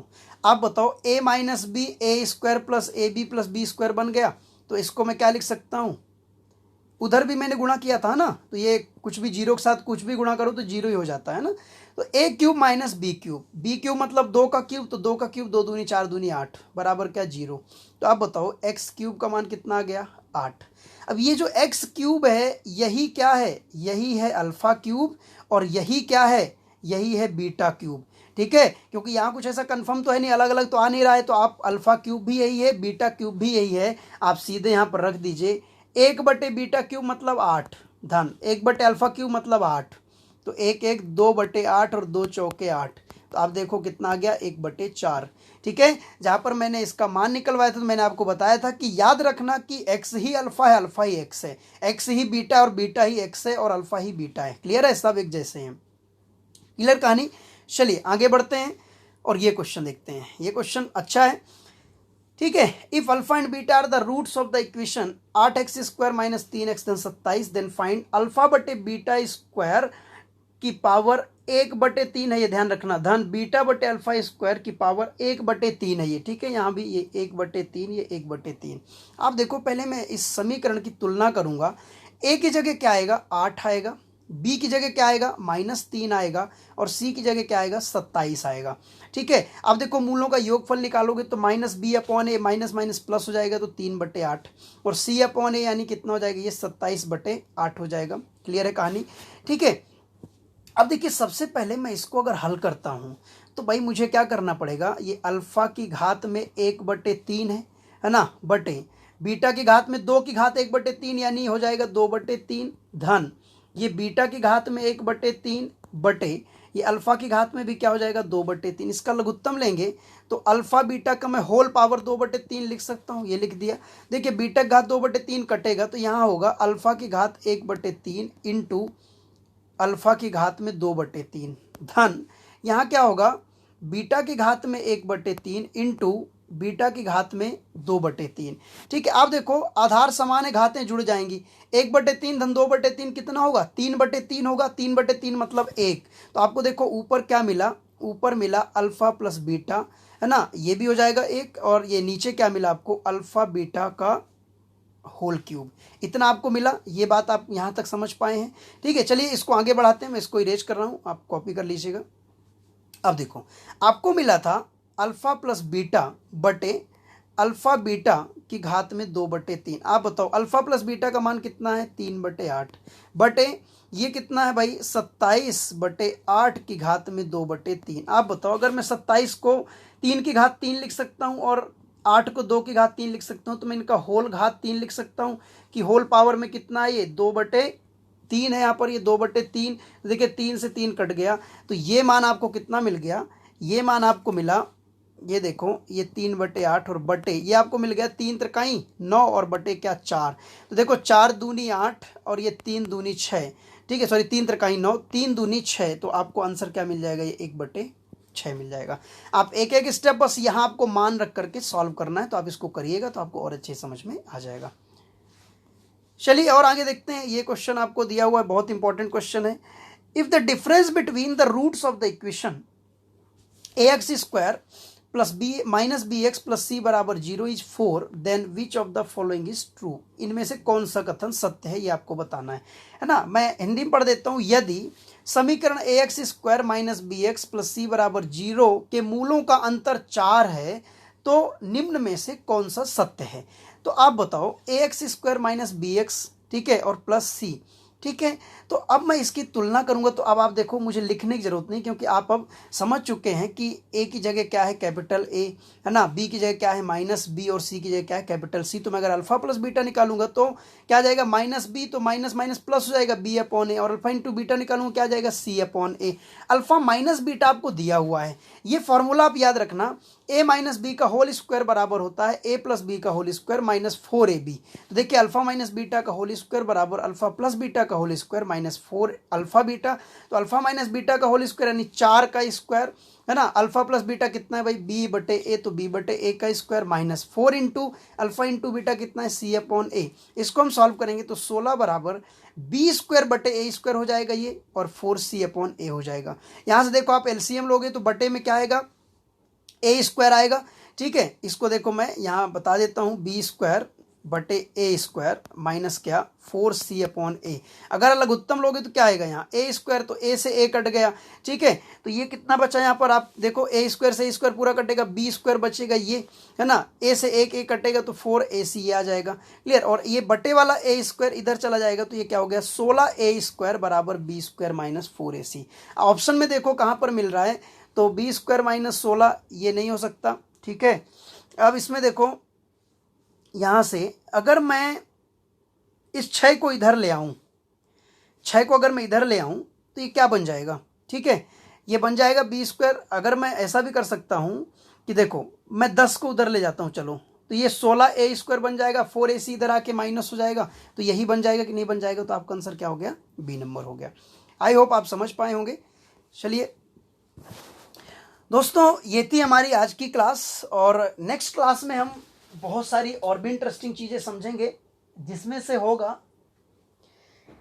क्वाड्रेटिक इक्वेशन के फॉर्मेशन पर बेस्ड क्वेश्चंस अभी हमने नहीं किए हैं। मतलब जो मैंने आपको बताया था कि एक्स स्क्वायर माइनस मूलों का योग इंटू एक्स प्लस मूलों का गुणनफल बराबर 0, मतलब क्वाड्रेटिक इक्वेशन वर्ग समीकरण का निर्माण कैसे होता है, ये बात मैं आपको बताया हूँ, लेकिन इस पर बेस्ड हमने क्वेश्चन नहीं किए हैं, और बहुत सारे क्वेश्चन पूछे जाते हैं एग्जाम में। तो ये क्वेश्चंस मैं आपको अगली क्लास में करवाऊंगा, और अगली क्लास में ही हम क्यूबिक यानी घन समीकरण या त्रिघात समीकरण का भी डिस्कशन करेंगे। ठीक है, ये बहुत ही इंटरेस्टिंग क्लास होगी आगे, है ना। अभी आपने क्वाड्रेटिक अगर ढंग से पढ़ लिया है तो आपको और अच्छे समझ में आएगा। तो इस क्लास को पढ़ने से पहले आप स्टार्टिंग के जो 2-3 क्लासेस हैं उनको आप अच्छे से देखिए, तो आपको डिग्री समझ में आएगा, पॉलिनोमियल समझ में आएगा, रिमाइंडर थ्योरम समझ में आएगा, फैक्टर थ्योरम समझ में आएगा। ठीक है, और भी बहुत सारी चीज़ें हैं जो छोटी छोटी बातें हैं आप नहीं जानते हैं। ठीक है, तो आपको बहुत अच्छे अंदाज में वो सब समझ में आएंगी। तो बस आज की क्लास में इतना ही, और बस एक फिर से वही गुजारिश है कि आप चैनल को अधिक से अधिक लोगों तक शेयर करिए। जितने ज़्यादा लोग जुड़ेंगे, जितने ज़्यादा लोगों को बेनिफिट होगा, उतना ही मुझे इंटरेस्ट आएगा, उतना ही मुझे मज़ा आएगा। ठीक है, सो लाइक करें, कमेंट जरूर कर दें। कमेंट मेरे लिए एक टॉनिक है, एक ग्लूकोज का काम करेगा, मेरे लिए एक एनर्जी बनेगा, तो कमेंट जरूर कर दिया करें। ठीक है, और सब्सक्राइब अगर अभी तक नहीं किया है तो चैनल को आप सब्सक्राइब भी कर दें। चलिए, थैंक यू सो मच। खुश रहिए, मस्त रहिए, स्वस्थ रहिए। भगवान आपको हमेशा बहुत शानदार ऑफिसर बनाए, एक जो आप चाहते हैं वो बने। चलिए, थैंक यू सो मच।